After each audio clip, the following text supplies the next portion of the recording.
Rewmi 24 TV. waa mais mobiliser wu leen de il paraît que deal bi Alassane Ouattara da cee dugg ak président Gabon bi ñu ngi wax sax naan dafa am benn Boeing 310 bu nekk nu mu tuddati Diass normalement mi ngi war a décoller foofu à 15 heures donc aéroport boobu presque tey jii ñu mën leen wax ni dañ ko brouillé quoi anti radar téléphonique lañ fa def doo am réseau doo am ligne. Il paraît que juge bi tranché wul de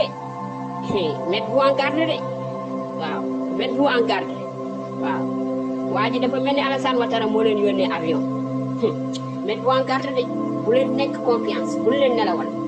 waaw Mame Mbaye Niang dem na juge bi dem na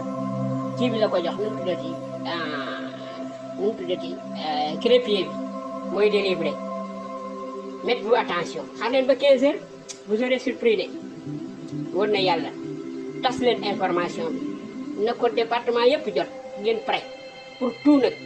projet bi kenn duñ ko yàqal suñu bakkan lañ ci teg